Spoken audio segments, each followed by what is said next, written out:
Hello everybody, and welcome to Wounded Healer Tarot. My name is James, and I'll be doing a reading today. This particular video is for the sign of Leo. Now, I'm going to take a look at the energies that are currently influencing you with this oracle deck, and then afterwards, I will do my usual 9-card tarot spread. If this video resonates, there is information down in the description box below the video on how you can book a one-on-one personal reading with me. All right, 1, 2, 3. Man, I watch this one reader, Battison Intuitive Tarot, and I find myself like in my head, like after I do like 1, 2, 3, I say like, let's rock this deck, but that's kind of her thing, so I don't want to do that in my video. I just find that funny.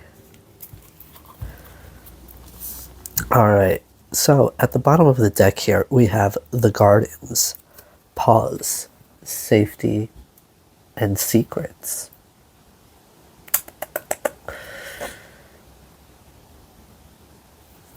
Now, I don't know if it is you who's keeping the secret, Leo, or if there is somebody around you that is keeping secrets, and it's sort of like you may be picking up on that energetically, and it's giving you pause when it comes to this individual. You're not sure because you don't exactly, have proof of this, like not like physical solid proof, but your intuition is tingling. The universe is giving you some nudges there, right? And it could be making you feel like not exactly like unsafe as in like, physically threatened, but you're feeling like, you're in a situation that you don't feel safe in. And as such, it makes you very uncomfortable. It makes you, not want to be there, essentially. It's, it's making you want to put some distance between you and whoever this is. And at the bottom, not at the bottom of that, behind that rather, we have the 5 of Paper cut, representing loss, betrayal, and finality. So it's a possibility you could be cutting this person out.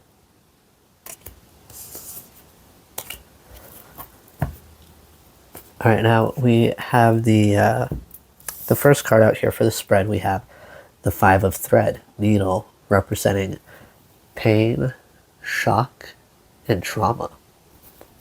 All right, let's see what the book has to say about that.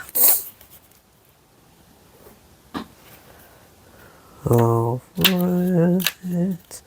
This book does not have a like glossary type thing where it tells you, what card is on what page. Honestly, the pages in this book don't even have numbers, interestingly enough. So if it takes me a moment to find the page for this card, I do apologize. If it takes too long when I edit the video, I will eat my words, because here it is. All right, the 5 of Thread, Needle. In the awakened position, it represents pain, shock, and trauma. In its shadow position, it represents numbness, expectation, and relief. The description of the card reads, the 5 of Thread is the needle, the tiny piece of metal we use to sew that can cause great pain when it pricks our flesh. Usually this happens by accident while we're sewing, an unexpected pain in the fingers that makes us draw back. Thus, the needle represents pain of all kinds, physical, spiritual, emotional, especially when that pain comes to us by surprise or out of the blue. It can be small or large pain, but the needle often represents traumatic events. Trauma can happen little by little over time, one tiny prick after another building up, or it can be one brutal stabbing event. This card in its awakened state doesn't make judgments on our pain being good or bad for us. It simply acknowledges that it exists. In shadow, we become numb to the needle pricks that would otherwise be painful. Sometimes numbness is a coping mechanism our brain makes to handle huge pain. Sometimes it's a reaction built up over time, when we've come to expect being hurt in a certain way. Here, the pain is not a surprise, but something regular or that we saw coming a long way off. Alternately, this card in shadow can indicate relief from painful situations, whether temporary or more permanent. Again, there's no judgment on good or bad pain. It just is. Questions to ask. Has something painful or traumatic happened to me? Was it surprising or out of the blue? Am I in shock or traumatized from the situation? What lasting effects has it had on my mind, body, spirit, story?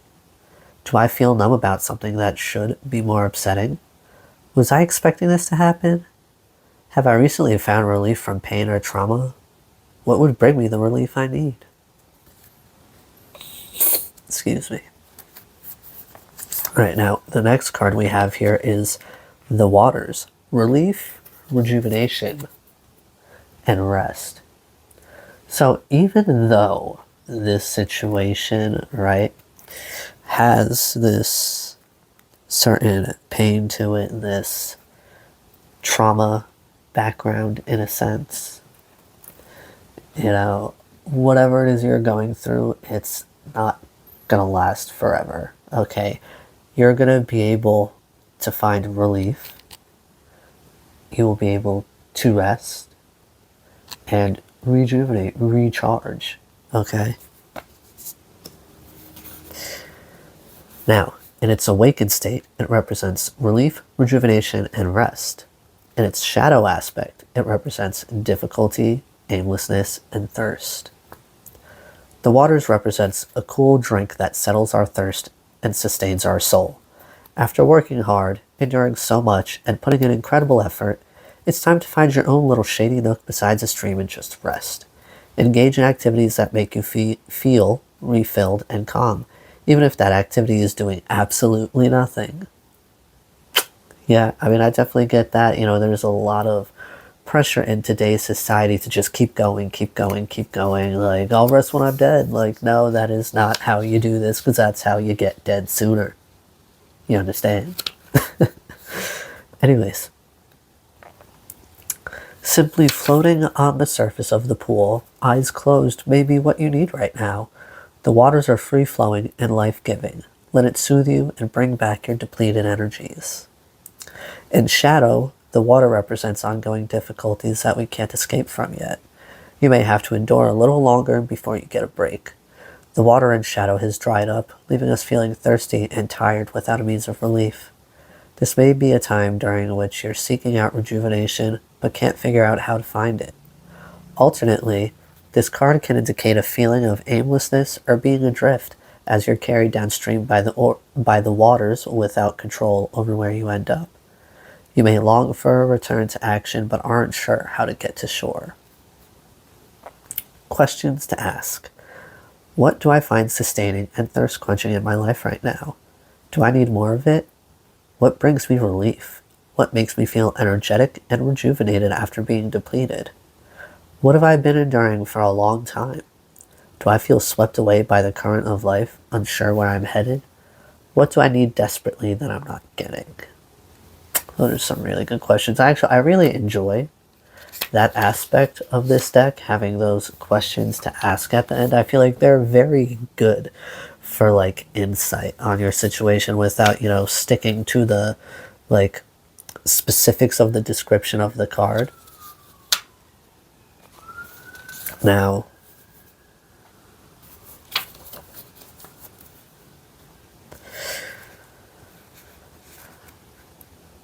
I definitely get, that with, if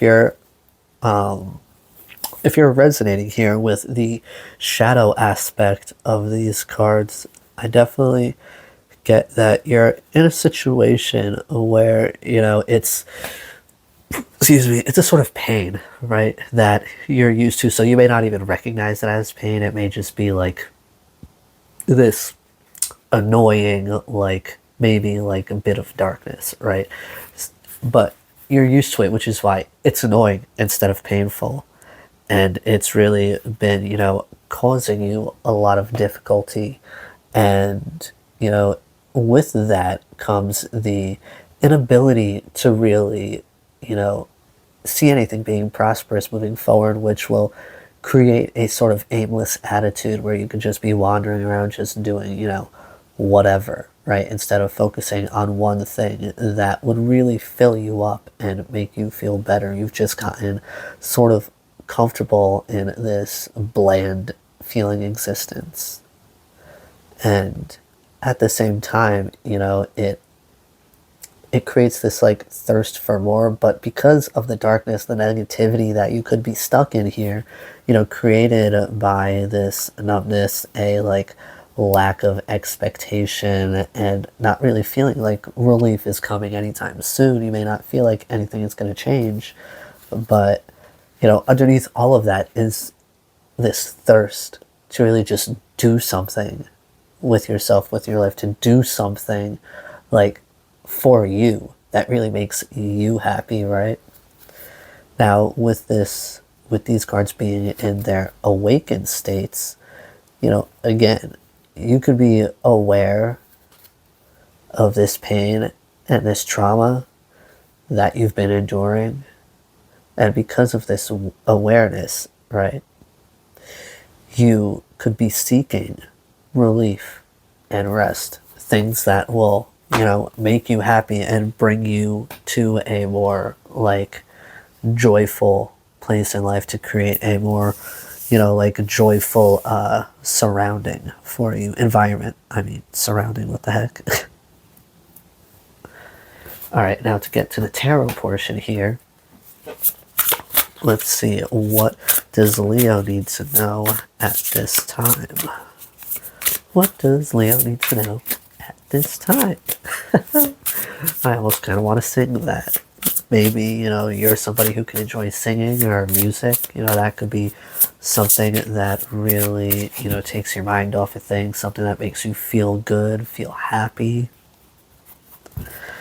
All right. 1, 2, 3.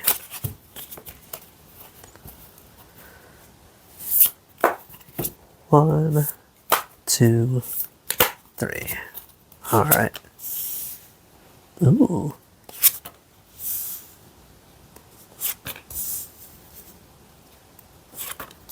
Let's see.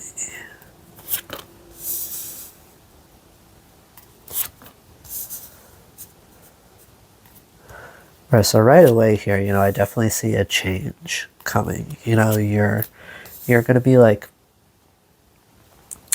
I want to say, you could be actually manifesting your way out of this situation. You could be learning about manifestation.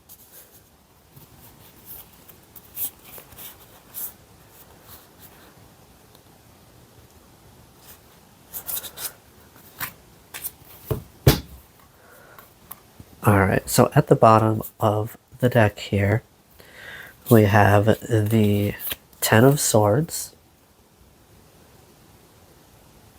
Let's see, is there more light there? Because this card is kind of dark.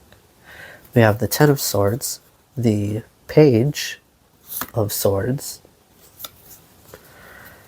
and the Ace of Wands.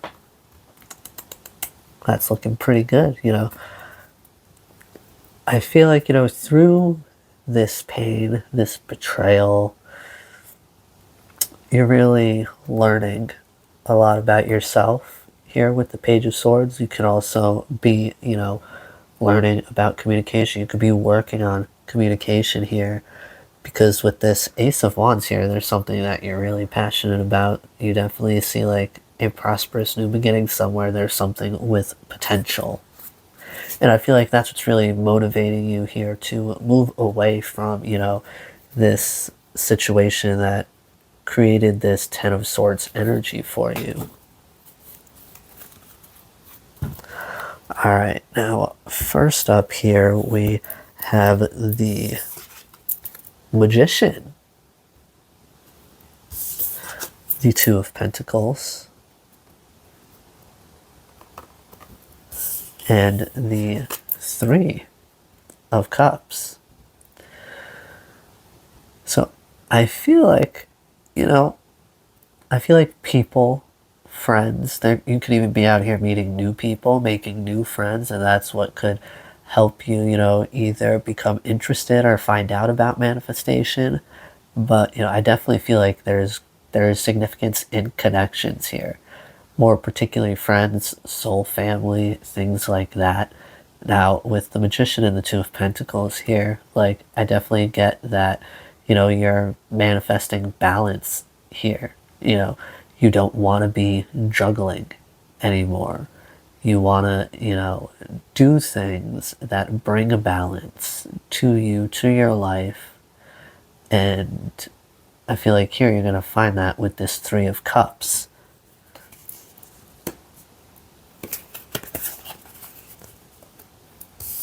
Now, next up, we have the Nine of Cups, the Seven of Wands,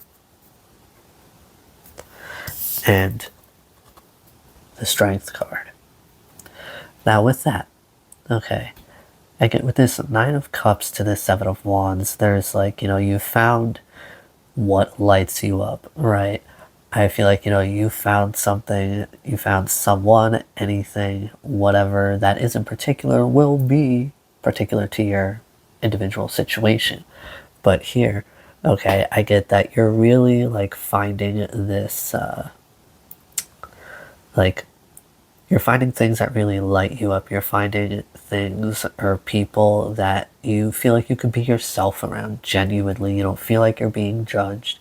You don't feel like, there's anybody talking about you behind your back. There are no secrets. But because of this trauma that you've been through when it comes to people, this pain that you've endured, you're still feeling cautious, right? You're unsure whether to go all in with these people, right? How far to take it. How much can you really believe from them? You can have that like in the back of your mind because you're used to having to question people. But with the Strength card, okay, I see that you're going to make it through this. Or I feel like you're going to make the choice to like move forward with and trust these people here. Now, lastly here, we have the Queen of Swords, the Wheel of Fortune, and the Seven of Cups. Now, with the Queen of Swords, I feel like this is representing you using your more logic side of the brain, right? Because I feel like in the past you may have operated out of more of a heart space, right? You may have really gone and moved forward out of, emotion or, even intuition. But maybe you weren't really connected to your intuition back then. So you really just moved out of like feelings. But those could have been like kind of like naive feelings in a sense. But here with the Queen of Swords to the Wheel of Fortune and the Seven of Cups, I'm getting that here, you're learning to speak up. Okay, you're using logic. You're moving forward with logic as opposed to blind emotion. Okay? And with that, being more logical, speaking up, letting people know that you're not afraid to cut them off if they do anything to make you feel uneasy, like you can't trust them. That's what's creating this Wheel of Fortune energy, this change in luck, this opening of opportunities here because you have options. You're starting to realize, okay, that, you don't have to stick to particular people, right? You don't have to stay around the people that have been using you, that have been lying to you, talking about you behind your back. You have options here and you can move forward with whichever one of them. Which one you choose will be up to you. Okay, but in this case, okay, at this time, luck is on your side. The universe is on your side because you've learned, right? You've learned a lesson. You're using logic. You're speaking up. You're being honest, okay? You're not afraid to let go of somebody that is not really around to, serve your highest good. They don't have your best interest in mind. They're just here for whatever they want, whatever they can benefit from. You're not afraid to cut them off, to let them go. And that's going to make your life so much easier. That's going to change the way your life goes, essentially. And with this Seven of Cups, I feel like this also represents a sort of change. Because the realization that you have all of these options, because to me, okay, with this Nine of Cups, after this Three of Cups, I feel like, you're really starting to gain some confidence and put yourself out there to meet people. And that doesn't have to be just romantically. That could be, just friends in general. I feel like, you're working a lot on communication and connections and really opening yourself up and being vulnerable here with new people. And whereas, you may have this pause in the beginning, where you're still kind of getting your bearings here, on trusting yourself, the universe, and, your intuition, right? I feel like, that's not going to take too long. Because here with Strength, I definitely get that you're going to make it through that. You're going to move past that phase where you're questioning people and you're unsure because you're kind of like blocked off even to yourself on the inside. Because here with the Queen of Swords, you're no longer afraid to do what's best for you, and you don't care, how that's going to affect other people. Now, that's not in the toxic sense of like, oh, fuck that person, I don't care. It's more like, you know that they're doing something behind your back. You know that they are not showing up fully for you. So you're no longer going to fully show up for them. You may even completely cut them off. And that's okay. You do what you got to do to find this peace in your life, to find this balance in your life and in yourself. Now, I definitely get that, there's a lot of water here in these cards. I get that maybe by like a beach, a lake, maybe a river, like that's somewhere that will really help you to connect with yourself if you go out and you connect to nature. And that will make decisions like these a lot easier for you. You may need to like be by a body of water to help you like reflect even on the way that things, are going on, whatever decisions you need to make with these connections. All right, Leo, these are the messages that I have for you today. And I do hope they serve you well. Be gentle with yourself, so I'll see you again soon. Bye-bye now.